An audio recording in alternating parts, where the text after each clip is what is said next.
Hey guys, it's Will WC Review. I'm just sitting here making some shorts and going over some knives that just I just can't believe that A, that I have one, and B, how much I freaking love these knives.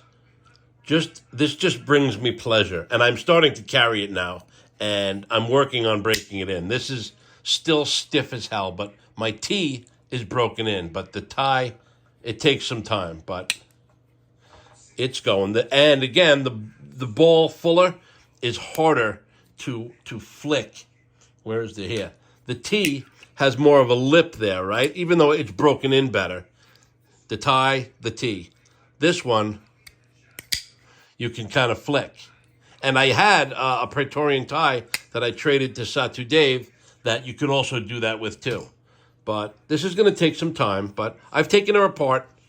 I've greased her up and did what I could, but the detent on this is also animalistic. So I kind of have to break it a little bit, and then I can kind of do that. But believe it or not, it's not ready yet. But it take a few thousand more openings and closings. But this is a knife I don't know that I'll ever get rid of. I just love it. Especially now that they're not making them anymore. I mean, you could still get one here and there. They're moving around, but knowing that they're not making them anymore certainly makes me want to hang on to this one. This is a special one. I got this from Rob Udacek, and he's a guy. In fact, all three of my .26 Medfords I got from Rob. I got the Fat Daddy, the full-size Mara, and this, all from Rob. So Rob's got some good shit. But I just felt like talking about it. I got a few more knives. I'll probably do little short pieces on it, but I just love this freaking knife. Now, since it happens to be sitting here, I have my TFF1. And had I planned properly, I could go over there and grab the Fat Daddy, but I'll do something on that too. But this is in, it's anodized blue with the PVD blade in 3V.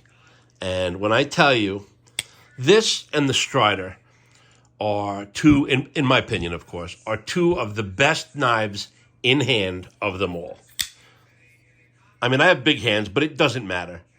The way that this is designed to fit in your hand for this type of grip is just second to none. Now, the Strider and this have this area here where it kind of comes down, and then goes up that little bit of a triangle, and it gives you a good pull on the knife. I've actually, the more time that passes, I use these knives and I learn things, and I've learned that the big fat blades maybe aren't as practical as I used to think they were. And it doesn't matter. I still, I was breaking down some boxes at my mom's house, and I actually used the Prae Ti, and it worked great, but it got hung up a few times, and I was like, maybe it's not the best, but they're all really sharp, and that helps because there's nothing worse than a dull knife. Nothing will cut you worse than a dull knife, and nothing sucks to use worse than a dull knife.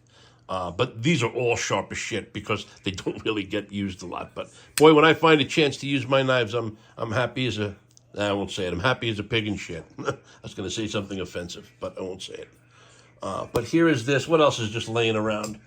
I've got my half-breed that I just did a little short on. I have all three of these. This happens to be the Ranger Green large bush folder, or LBF1. They have a Gen 2 knife out, and they're definitely hot there. The new knives, the Gen 2 knives, have G10 handles. That's a frag pattern G10. It's got a new link lock that is the release right where I'm tapping with my thumb, and the blades are 3V. Awesome, awesome, awesome. But if I have to be honest and true to myself, I like these better. I don't think the Gen 2 outdoes the originals, other than it's a little bit lighter. But it's not enough lighter. The significance of the weight does not outweigh the beauty and wonderfulness of this knife. It's all tie. It's got, I believe, the liners are steel.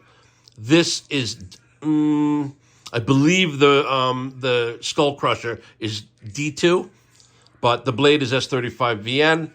And it's on like Teflon washers, believe it or not.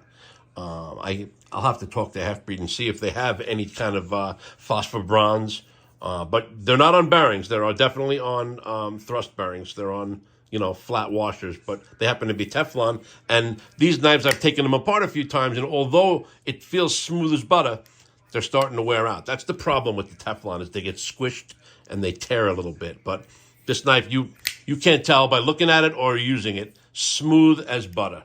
Love this knife. Now, what else is floating around? I wish I would have had more stuff here. It's because I'm just doing a farting around video. But here's the Deep. I love this knife. I do carry this knife.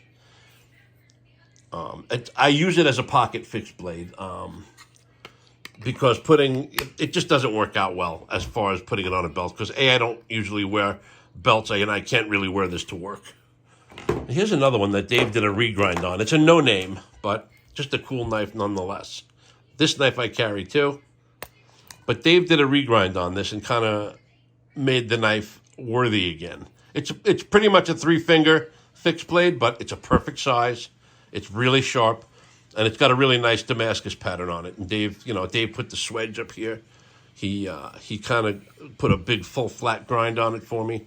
So this is a long time ago, when Dave was just getting started grinding, and he was asking for folks to send him stuff to grind. He did a great job on this. So Satu Dave is now Barefoot Bruiser Dave, or just Barefoot Bruisers. But yeah, I'm up to 6 minutes. I'll cut for now.